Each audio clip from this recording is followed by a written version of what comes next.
Monday morning, let's get into Tesla Shorts Time, episode 540. I'm Patrick in Vancouver. Today is July 13th, 2026.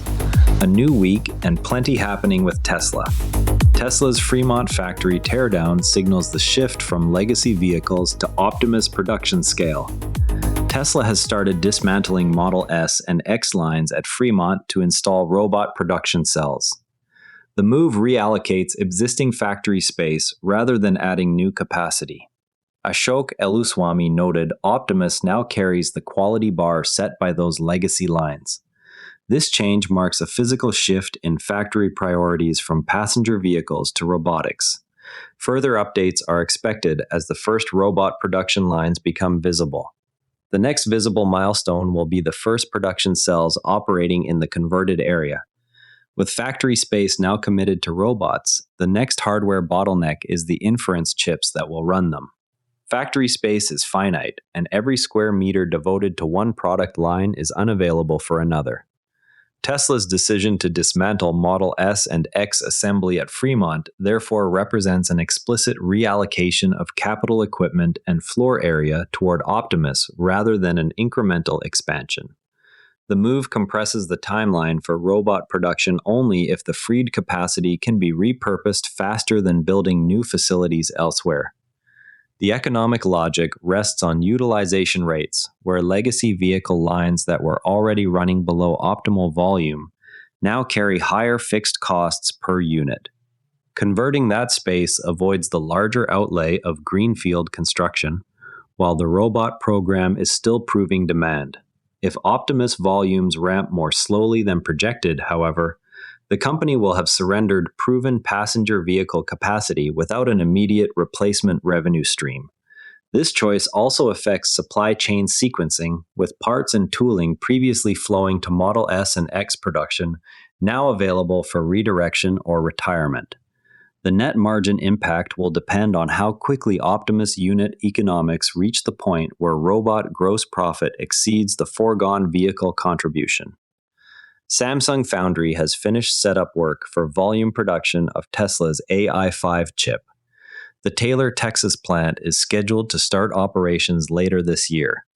The chip is intended for autonomous driving inference in future vehicles and robots. Production timing will determine how quickly HW5 AI5 hardware can reach the fleet. Samsung confirmed it will manufacture Tesla's AI5 chip for autonomous driving applications. The agreement covers production at the Taylor facility once operations begin. This marks another step in Tesla's move toward custom silicon for both vehicles and robots. Volume output will influence how quickly next-generation inference hardware reaches customers. A cybercab prototype was observed on public roads in Hampton, New Hampshire. The sighting adds to evidence of testing activity outside Texas. It remains unclear whether the vehicle was operating in supervised or unsupervised mode during the drive. Next data point to watch is whether additional states report similar sightings in coming weeks. A Texas permit confirms Tesla is preparing an autonomous cleaning robot to service its cybercab and robotaxi fleet. The system is designed to operate without human drivers at dedicated hubs. This infrastructure step addresses one operational requirement for scaling a driverless network. Deployment timing will depend on vehicle production and regulatory approval. Tesla's profit per vehicle has declined sharply and now sits near Toyota's levels after earlier wide leads. The drop reflects pricing pressure and mix shifts rather than production issues. Gross margins on vehicles remain under scrutiny as the company invests in robotaxi and Optimus programs. Investors will look for margin stabilization signals in the next quarterly report. Jefferies analysts raised their Tesla price target to $400 from $375 while keeping a hold rating. The move follows Tesla's Q2 delivery beat of more than 15%. The firm credited the strong automotive quarter for the adjustment. Listeners should watch the next earnings call for confirmation on whether delivery momentum continues into Q3. Tesla captured 30% of all imported vehicle sales in South Korea during June.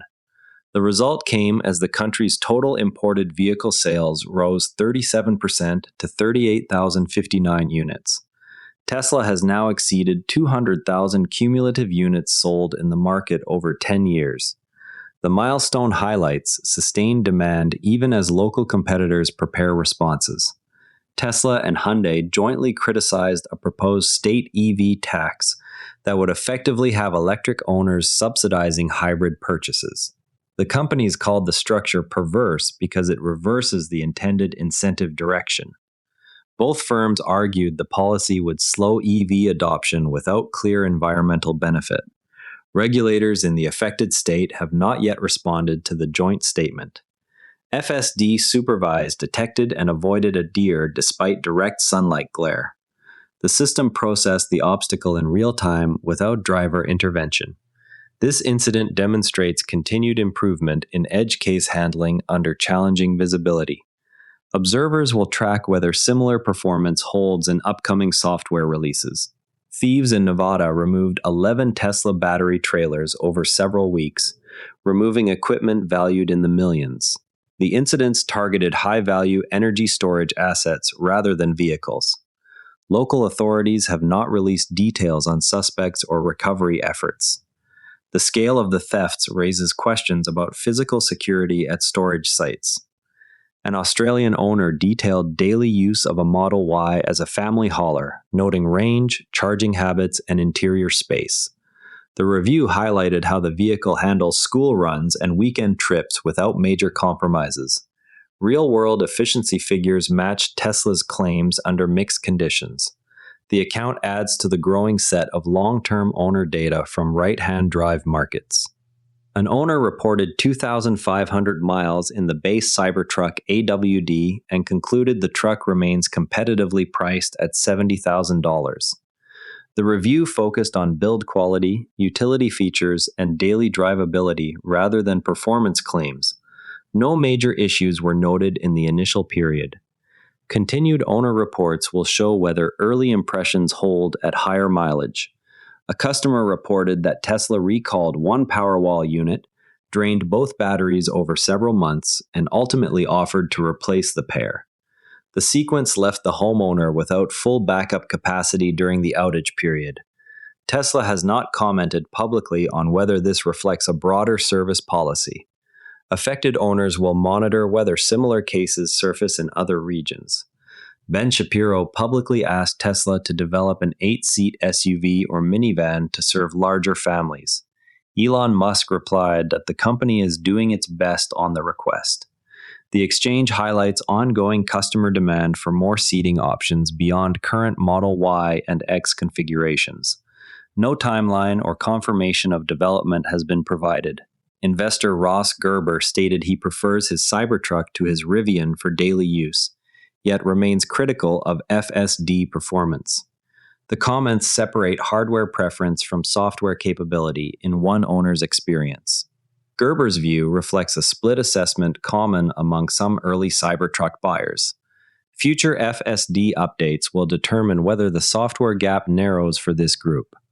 A comparison test showed the Model Y's screen-centric interface outperforming vehicles with up to 50 physical buttons in usability metrics.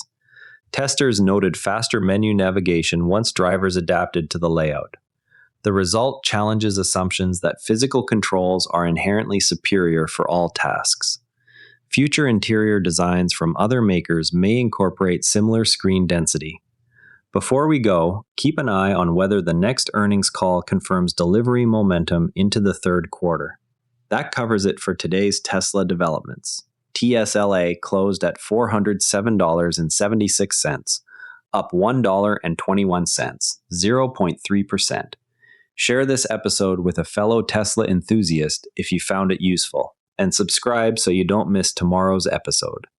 I'm Patrick in Vancouver. Thanks for being here. And before you go, this show is part of the NARA Network, a family of daily podcasts on tech, science, and markets. Each one a short, sharp briefing you can finish on the commute. If today earned its place in your feed, here's your next listen. Models and Agents for Beginners, Artificial Intelligence Explained Simply for Beginners and Curious Teens.